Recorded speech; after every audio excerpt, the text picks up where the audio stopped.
लूका रचित सुसमाचार जो मरकुस रचित सुसमाचार के बाद है।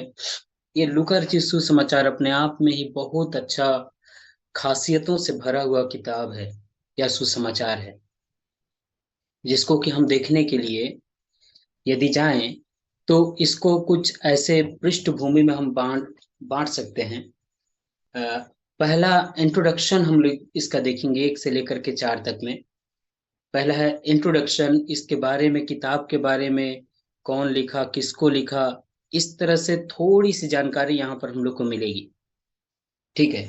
फिर दूसरा, हमको पता चलता है 1 अध्याय उसका 5 पद से लेकर के 2 का 52 तक हमको यीशु मसीह जो उद्धार करता है उसके आगमन के बारे में क्या क्या चीज मिल सकता है, उसके आगमन की तैयारी हमको दिखाई देती है। इसके बाद 3 अध्याय का 1 पद से लेकर के 4 अध्याय के 13 पद तक यीशु मसीह जो आने वाले हैं उनके आगे आगे एक व्यक्ति को नियुक्त किया गया है सेवकाई के लिए, उसके बारे में हमको जानकारी मिलेगी, जिसका नाम आप सभी जानते हैं, जॉन, यूहन्ना बपतिस्मा देने वाला। फिर इसके बाद 4 अध्याय उसका 14 से 9 का 50 तक गलील में प्रभु यीशु मसीह की सेवा। फिर यरूशलेम में अंतिम यात्रा के दौरान उसकी सेवकाई 9 का 51 से 19 का 28 तक। फिर दुख भोग का सप्ताह यीशु मसीह ने जो अपना जीवन में सहा 19 अध्याय में, 19 का 29 से 23 का 56 तक। फिर इसके बाद पुनरुत्थान और स्वर्गारोहण 24 अध्याय उसका 1 से 53 तक। इसको हम इस तरह से क्लासिफिकेशन करके इस किताब को थोड़ा सा हमको समझने के लिए परमेश्वर अनुग्रह दे देंगे। आइए थोड़ा सा हम लोग देखते हैं, शुरू करते हैं इस किताब में। इसका इंट्रोडक्शन को हम लोग थोड़ा समझते हैं, फिर इसके बाद हम लोग आगे देखेंगे इसका इंट्रोडक्शन कैसा लिखा हुआ है। 1 अध्याय हम लोग उसका पहला से उसका 4 पद तक पढ़ेंगे तो एकदम तरीके से लिखा है लूका ने। कैसे लिखा है पढ़ते हैं, ठीक है। हम लोग के बीच में है यहाँ पर, वे लोग पढ़ेंगे। 1 अध्याय लूका 1 अध्याय उसका 1 से 4 पद तक को,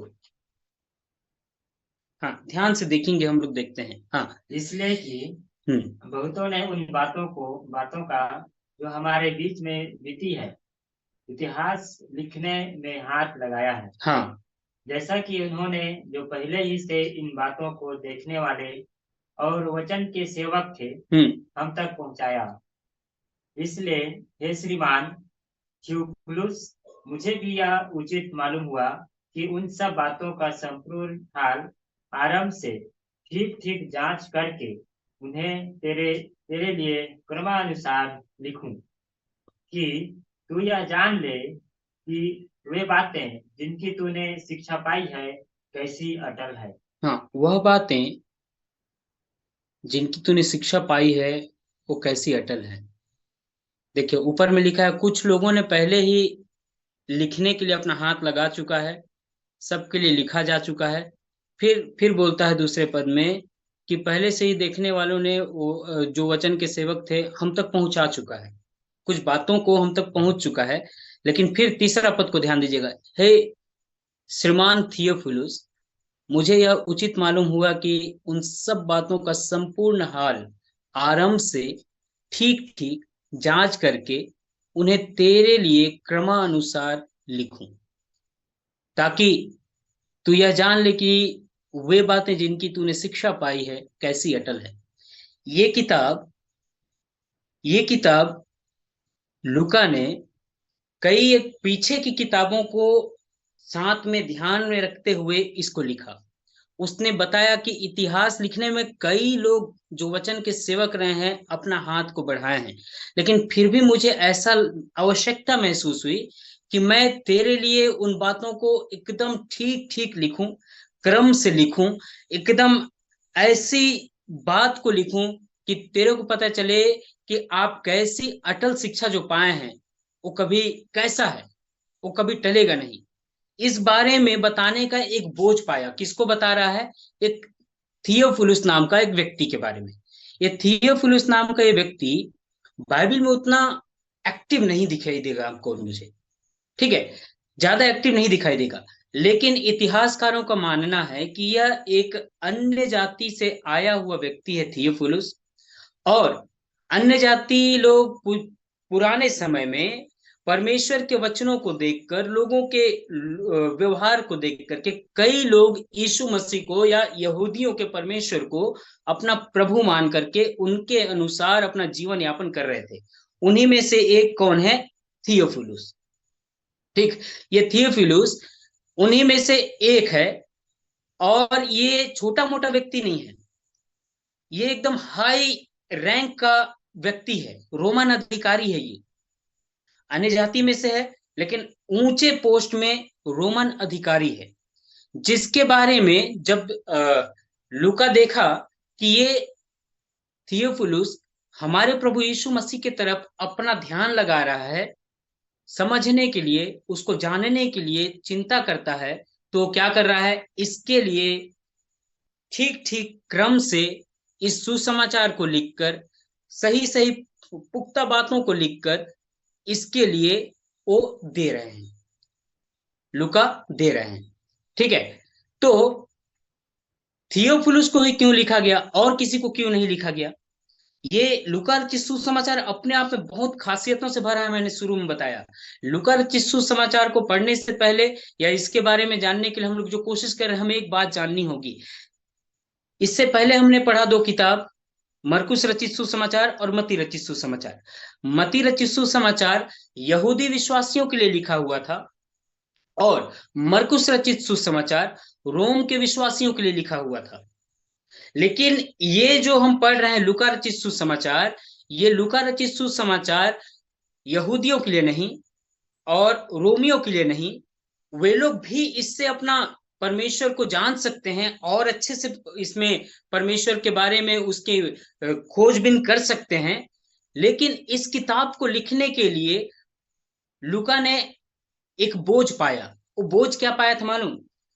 ये बोझ ये पाया कि जिस प्रकार से यहूदियों के लिए मती ने जिम्मा उठाया और रोमियो के लिए मरकुस ने जिम्मा उठाया, तो थियोफिलुस के लिए जिम्मा कौन उठाए? थियोफिलुस के लिए जिम्मेदारी कौन उठाए कि उस तक प्रभु यीशु मसीह की बातें पहुंचे?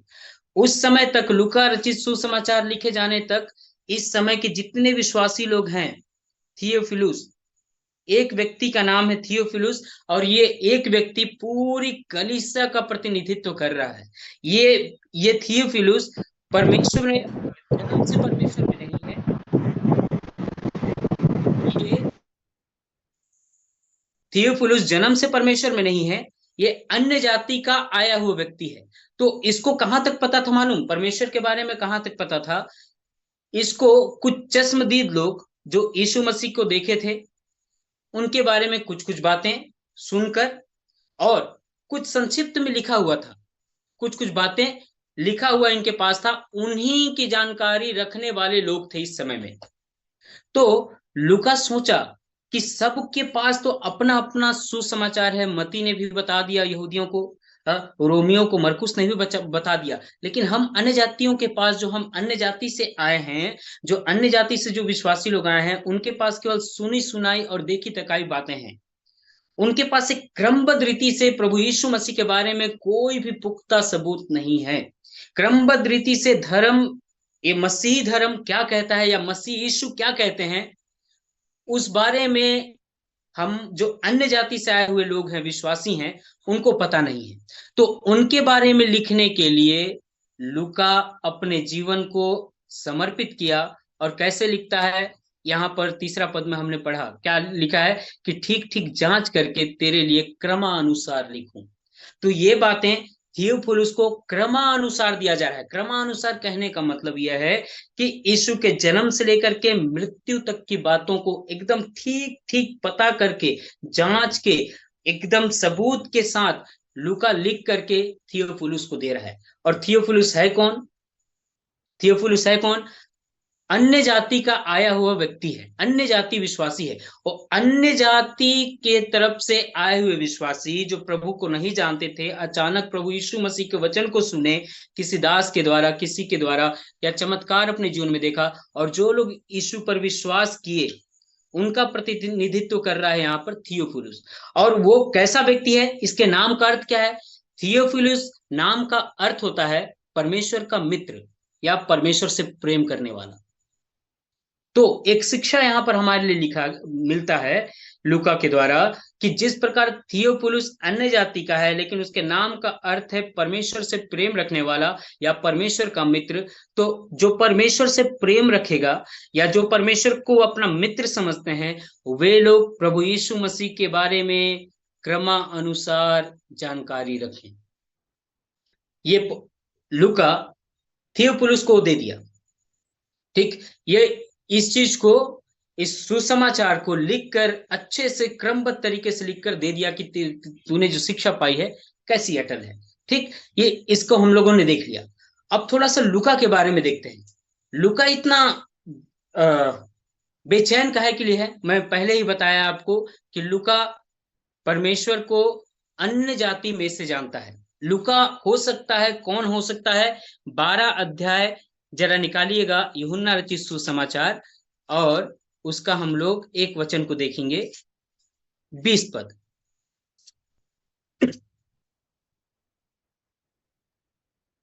जो लोग उस पर्व में आराधना करने आए थे उनमें से कुछ यूनानी थे। हाँ, उन्होंने गलील के बैतसैदा के रहने वाले फिलिपुस के पास आकर उससे विनती की, श्रीमान, हम यीशु से भेंट करना चाहते हैं। हाँ। फिलिपुस ने आकर अंद्रियास से कहा। तब अंद्रियास और फिलिपुस ने जाकर यीशु से कहा। इस पर यीशु ने उससे कहा, वह समय आ गया है कि मनुष्य के पुत्र की महिमा हो। मैं तुमसे सच सच कहता हूं कि जब तक गेहूं का दाना भूमि में पड़कर मर नहीं जाता वह अकेला रहता है, परंतु जब वह मर जाता है तो बहुत फल लाता है। जो अपने प्राण को प्रिय जान हो गया पास्टर जी, प्रभु का धन्यवाद हो, प्रेज़ लॉर्ड, आपको भी धन्यवाद। देखिए, ये जो यूनान शब्द है ना, कुछ लोग आए थे आराधना करने पर्व में, ठीक, और वे यीशु से मिलना चाहते थे। ये लोग यूनानी हैं जो प्रभु यीशु मसीह पर विश्वास करते थे, यहोवा परमेश्वर पर विश्वास करते थे, और यहोवा के बारे में प्रभु यीशु मसीह अपने पिता के बारे में, जिनका नाम हम सभी जानते हैं यहोवा, उनके बारे में जब कुछ कुछ बताते थे तो उन बातों को सुनने जानने के लिए, अपने आराध्य परमेश्वर के बारे में जानने के लिए वे लोग और यीशु मसीह से मिल करके जानने की कोशिश किया, लेकिन उस दिन इन्होंने मुलाकात नहीं कर पाया। तो इन्हीं में से यूनानी कुछ लोग जो आए हुए थे उससे मिलने, उनमें से एक कौन था? ये लूका था। ठीक, लूका। फिर इसके बाद जरा एक और निकालेंगे अध्याय, कुलुसियों की पत्री, उसका 4 अध्याय, उसका 11 से 14 तक। और यीशु जो युस्तुस कहलाता है तुम्हें नमस्कार करते हैं। खतना किए हुए लोगों में से केवल ये ही परमेश्वर के राज्य के लिए मेरे सहकर्मी और मेरी शांति का कारण रहे। इपफ्रास जो तुम में से है और मसीह यीशु का दास है तुम्हें नमस्कार करता है और सदा तुम्हारे लिए प्रार्थना में यत्न करता है, ताकि तुम सिद्ध होकर पूर्ण विश्वास के साथ परमेश्वर की इच्छा पर स्थिर रहो। मैं उसका गवाह हूं कि वह तुम्हारे लिए और लौदीकिया और हियरापुलिस वालों के लिए बड़ा परिश्रम करता रहता है। प्रिय वैद्य लूका और देमास का तुम्हें नमस्कार, और लौदीकिया के भाइयों को और नुम्फास और उन हो गया। हमने ऊपर में पढ़ा ना कि खतना किए हुए लोगों में यही कुछ लोग, जिसका नाम यूतुखुस है, यही कुछ लोग हैं जो मेरे साथ हैं खतना किए हुए लोगों में। और बाकी कौन है? यानी कि खतना किए हुए नहीं है, वे कौन है? अन्य जाति के हैं। तो उस अन्य जाति में से एक जन का नाम यहाँ पर हमने पढ़ा, क्या नाम लिखा है उसका? लूका, प्रिय वैद्य लूका। तो लूका खुद भी क्या था? अन्य जाति में का था, यूनानी था, यानी अन्य जाति का था। और वो व्यक्ति अन्य जातियों के लिए एक जिम्मेदारी उठाए कि लोग क्या करें? वचनों को जाने।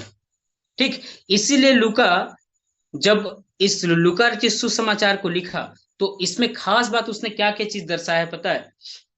इसमें सब ने यीशु के बारे में, मती ने यीशु के बारे में अब्राहम से लिखा, मरकुस ने यीशु के बारे में लिखा, ठीक। फिर इसके बाद लूका जब यीशु के बारे में लिखता है तो क्या लिखता है वो, कि वो आदम से उसका बात शुरू करता है, यानी कि आदम की वंशावली का नाम वहां पर वो लिखता है। जरा सा हम लोग देखते हैं।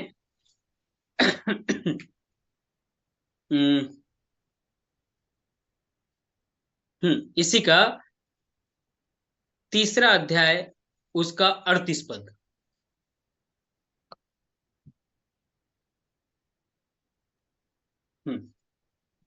और वह एनोस का, और वह सेत का, और वह आदम का, और वह परमेश्वर का पुत्र था। बस अब देखिए, लूका अपने इस सुसमाचार में यीशु मसीह को मनुष्य का पुत्र के रूप में या एक मनुष्य के रूप में दिखाने के लिए कोशिश कर रहा है, ठीक। मनुष्य के रूप में दिखाना चाहा है। थियोफिलुस अन्य जाति का है, लूका खुद अन्य जाति का है। इनकी जिम्मेदारी क्या है कि सबके पास अपना अपना सुसमाचार है, अपने तरीके से है, लेकिन लूका ने क्या सोचा कि अन्य जातियों का ध्यान कौन रखे। तो अन्य जातियों के लिए यीशु के बारे में लूका जब लिख रहा था तो लूका यीशु को मनुष्य का पुत्र बताकर, ठीक, मनुष्य का पुत्र बता करके इस जगह के विश्वासियों को उत्साहित करना चाहा, ठीक। इस जगह के विश्वासियों को, जो अन्य जाति में से प्रभु को विश्वास कर रहे हैं, उनको उत्साहित करने के लिए लूका ये बताया है कि शेत आदम का और आदम परमेश्वर का पुत्र है। उसने शुरू से पढ़िएगा, 23 पद से पढ़िएगा, तो वहां पर बस मनुष्यों का नाम लिखा है, मनुष्यों का नाम लिखा है। लास्ट में क्या किया, आदम का नाम लिख करके आदम को परमेश्वर का नाम लिखा दिया। तो ये समझ में आता है कि ये किताब अन्य जातियों के लिए क्रमबद्ध तरीके से यीशु मसीह के जीवन और उनके विश्वास को कैसे बढ़ाया जा सकता है यीशु मसीह में, उस बात के लिए प्रेरित लूका ने बड़ा मेहनत करके इस बात को लिखा। उसने खोजा, जब वो पौलुस के साथ था सेवकाई में, तब इन बातों को उसने महसूस किया, देखा, जांचा। जैसा हमने पढ़ा ना, मैंने सब बातों को ठीक ठीक जांच करके क्रमानुसार तेरे लिए लिखूं। तो जब सेवकाई में था पौलुस के साथ, तब इन बातों को अच्छे से देखा, जांचा, समझा और उनको किताब का रूप दिया। जब पौलुस को अरेस्ट किया गया, तब उसको लिखने का एक अच्छा खासा समय मिल गया और इसको कलीसिया को सौंप दिया, ठीक है। तो हमने 2 बात देख लिया, पहला थियोफिलुस के बारे में, दूसरा लूका के बारे में देख लिया, जो इस किताब का ऑथर है या लेखक है। तो ये किताब लिखा कब गया था, लगभग 59 से लेकर के 63 ईस्वी में, यीशु मसीह के बाद, ठीक ना, इसको लिखा गया था। 59 से लेकर के 63 ईस्वी। अब इस किताब को सॉरी, इस किताब को लूका ने 2 भाग में लिखा है। लूका अपनी लेखनी को 2 भाग में डिवाइड करता है, ठीक। पहला यीशु मसीह के जन्म, उसका जीवनी, बड़ा होने के बाद उसका सेवकाई, उसकी मृत्यु, फिर यीशु मसीह का जी उठना और स्वर्गारोहण। ये पहला भाग है, ठीक, जो हमें लूका रचित सुसमाचार में मिलेगा। पहला भाग यीशु मसीह का बचपन, शिशुकाल, उसका जीवन, फिर उसका सेवा कार्य, फिर उसकी मृत्यु, फिर उसका मृतकों में से जी उठना, फिर स्वर्गारोहण। ये पहला भाग है। दूसरा भाग प्रेरितों के काम, उसका पहला अध्याय में हमको मिलता है, या प्रेरितों का काम पूरा मिलता है। वो क्या है, दूसरा भाग है पवित्र आत्मा की वर्षा और कलीसिया का पढ़ना और उसका विकास होना। ये 2 भाग है लूका के द्वारा लिखा हुआ। पहला यीशु के बारे में, दूसरा पवित्र आत्मा की वर्षा, इसके बाद कलीसिया का बनना और उसका विकास होना, ये बात को लूका ने लिखा। ठीक। अब आगे बढ़ते हैं। हाँ, सॉरी। लूका ने इस किताब को क्यों लिखा, क्या उद्देश्य था उसका इसको लिखने के पीछे? उसको लिखने के पीछे मैंने पहले ही बताया, थोड़ा सा बात बताया था, फिर आगे थोड़ा सा बढ़ते हैं। लूका अन्य जातियों को मजबूत करना चाहता था विश्वास में। तुम लोग क्या हो जाओ, अन्य जाति के लोग जो परमेश्वर को खोजते हैं, वे लोग यीशु के बारे में जानकर अपने विश्वासी जीवन को और ज्यादा महसूस करें बढ़ता हुआ। तो उनको, जब अन्य जाति से लोग आए हैं ना, तो अन्य जाति से लोग आए हैं, तो यीशु मसीह को जब वे लोग मनुष्य की रीति पर जानेंगे ना, कि हमारे लिए एक उद्धार करता परमेश्वर जो हल्लेलुया मनुष्य बनकर धरती पर आया है, उसको इस तरह से जानेंगे ना, तो उनको ये एहसास होगा कि हम मनुष्यों को भी बचाने वाला कोई है। हम मनुष्यों को बचाने वाला कोई है जो स्वर्ग को छोड़कर मानव रूप लेकर के हमारे बीच में आ गया ताकि हमको बचाए। तो उनको एक ऐसा लगेगा कि हमारे ही बीच का व्यक्ति है। इसलिए आप इसमें पढ़ेंगे, प्रेज़ लॉर्ड, इसमें पढ़ेंगे जो इसका मुख्य पद है, पढ़ सकते हैं 19 अध्याय उसका 10वां पद, 19 अध्याय 10वां पद, इसी का इसका मुख्य पद है।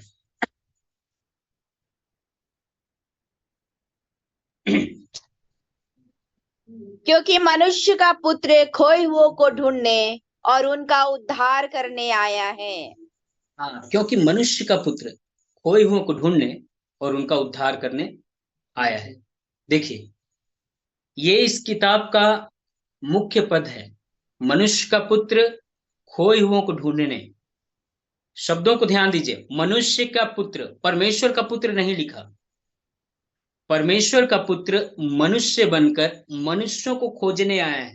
यदि हम लोग इसको और डिटेल में थोड़ा सा जाकर के अंदर देखें, तो लिखा है मनुष्य का पुत्र खोए हुओं को ढूंढने।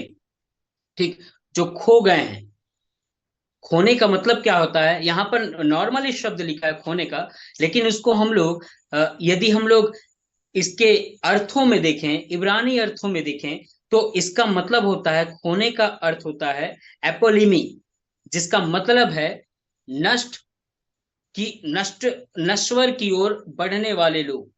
ठीक, नरक के लिए तैयार हुए लोग, बर्बाद हो गए लोग, अनंत दुख के झेलने के लिए अपने आप को तैयार कर चुके हुए लोग, उनके लिए क्या लिखा है? जेटियो, मतलब खोजने।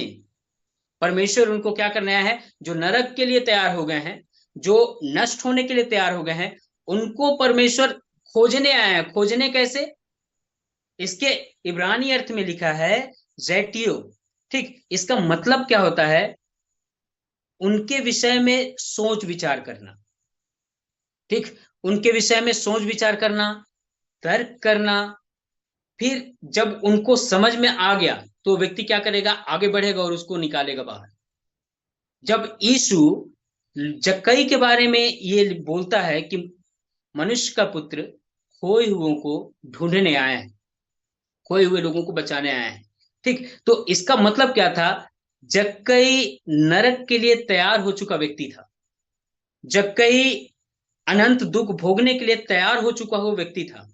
उसके बारे में यीशु सोच विचार किया, तर्क किया। जब सोच विचार कर लिया, तो उसके मन में क्या है मालूम? कि अब मैं जाकर के जक्कई को छुड़ा लेता हूं, उसको बचा लेता हूं। तब जाकर के जक्कई क्या किया? अपने जीवन को बचा हुआ पाया। लेकिन कैसे? वचन में लिखा है परमेश्वर नहीं बचा रहा है।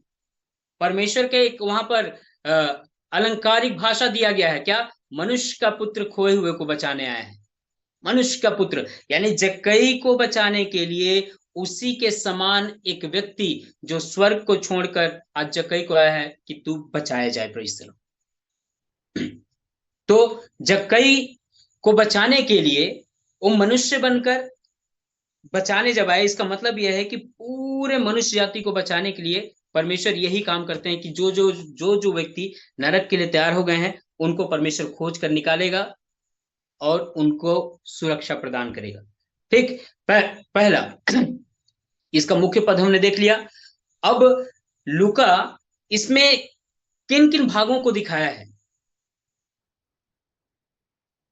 इस किताब को आप पढ़ेंगे तो लूका 3 भागों में अपने इस लेखनी को या सुसमाचार को बांटा है। पहला, यीशु मसीह के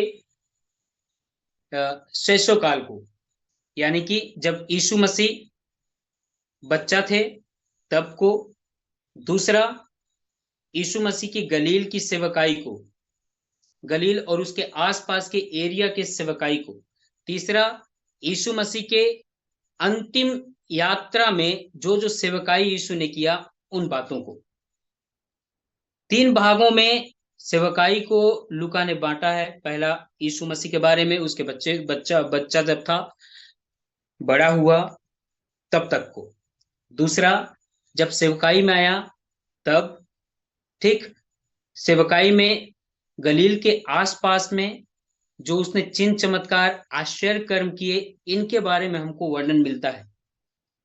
और तीसरा, जब यरूशलेम की ओर जब आगे बढ़े तो आगे जाते जाते जाते जाते उन्होंने क्या क्या सेवकाई दिया, चिन्ह चमत्कार ज्यादा नहीं किया। इस बात को विशेष ध्यान दीजिएगा, चिन्ह चमत्कार ज्यादा नहीं दिखाया प्रभु यीशु मसीह ने, बल्कि यीशु मसीह ने दृष्टांत और शिक्षा की बातों को बहुत ज्यादा महत्व दिया।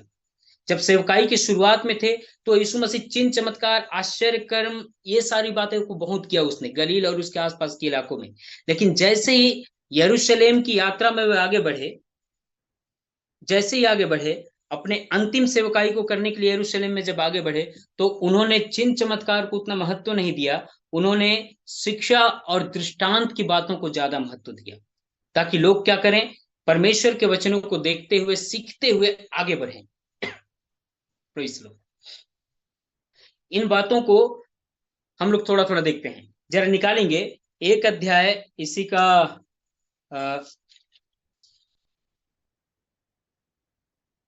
हाँ बता रहा हूं, 2 अध्याय उसका 52 पद ठीक रहेगा। हाँ, इसी का लूका। और यीशु बुद्धि और डील डोल में और परमेश्वर और मनुष्यों के अनुग्रह में बढ़ता गया। हाँ, ये देखिए, ये यीशु का पहला सेवकाई का क्षेत्र है। यीशु के बचपन के बारे में कि यीशु क्या हुआ, अपने बुद्धि और डील डोल में बढ़ता गया, परमेश्वर और मनुष्यों का अनुग्रह, दोनों का अनुग्रह उसको बराबर मिलता रहा। ये पहला उसका क्षेत्र है, लूका के अनुसार लिखा हुआ पहला उसका शिशु काल को अच्छे से लूका ने बताया है। फिर इसके बाद जब 4 अध्याय में हम आएंगे, उसका 14 पद से हम लोग पढ़ेंगे तो वहां लिखा है। हाँ, फिर यीशु आत्मा की सामर्थ से भरा हुआ गलील को लौटा और उसकी चर्चा आसपास सारे देश में फैल गई। वह उनके आराधनालयों में उपदेश करता रहा और सब उसकी बढ़ाई करते थे। सब उसकी बढ़ाई करते थे। देखिए, आत्मा की सामर्थ से भरा हुआ ये गलील में आया और उसके आसपास के सारे इलाकों में क्या यीशु मसीह सेवकाई करता रहा। इसको दूसरे भाग में लूका ने बड़े अच्छे ढंग से लिखा है और इसमें चिन्ह चमत्कार आश्चर्य कर्म बहुत सारी बातों को प्रभु यीशु मसीह ने अपने लोगों के बीच में करके दिखाया, परमेश्वर की सामर्थ्य से सारी बातों को कर दिखाया। ठीक, इसके बाद तीसरी बात, यरूशलेम की ओर जब वो गए, 9 अध्याय उसका 51 से लेकर के आप यदि पढ़ेंगे तो यरूशलेम में जाने का उसने विचार किया। अब यरूशलेम में जाते जाते उसने क्या किया, चिन्ह चमत्कार को बहुत कम लेकिन शिक्षा और दृष्टांत की बातों को बता बता करके लोगों को मजबूत करते हुए आगे बढ़ना चाहा। फिर अंतिम सेवकाई उसने क्या किया, अंतिम सेवकाई क्रूस पर अपनी पूरा किया। ठीक, यरूशलेम में उसने अंतिम सप्ताह बिताया, अंतिम सेवकाई किया, स्वर्ग में आए, स्वर्ग को उठाए गए, स्वर्ग से जहां से आए थे उधर उठा लिए गए। ये बातों को अच्छे ढंग से लूका ने इसमें लिखा है। Praise the Lord. इन बातों को अच्छे से लिख करके लूका अब अन्य जाति के सारे लोगों को सौंप दिया ताकि वे लोग क्या करें, परमेश्वर के वचन को अच्छे से सीखें, क्रमबद्ध तरीके से सीखें, क्रमबद्ध तरीके से उसको पढ़कर अपने विश्वास के जीवन में उन्नति करते हुए आगे बढ़ें। ये बात लूका अपने किताबों में लिखा है। पहला, भूलिएगा मत, पहला भाग यीशु मसीह के बारे में, उसके जीवन के बारे में, शैशवकाल से लेकर के उसके क्रूसीकरण तक के बारे में, जी उठने तक के बारे में, पहला भाग। दूसरा भाग पवित्र आत्मा और उसके द्वारा होने वाली कलीसियाई सेवकाई में विकास को, इन बातों को लिख करके लूका कलीसिया को मजबूत करने की इच्छा रखता है। Praise Lord. इसलिए इन बातों को लूका ने लिखा।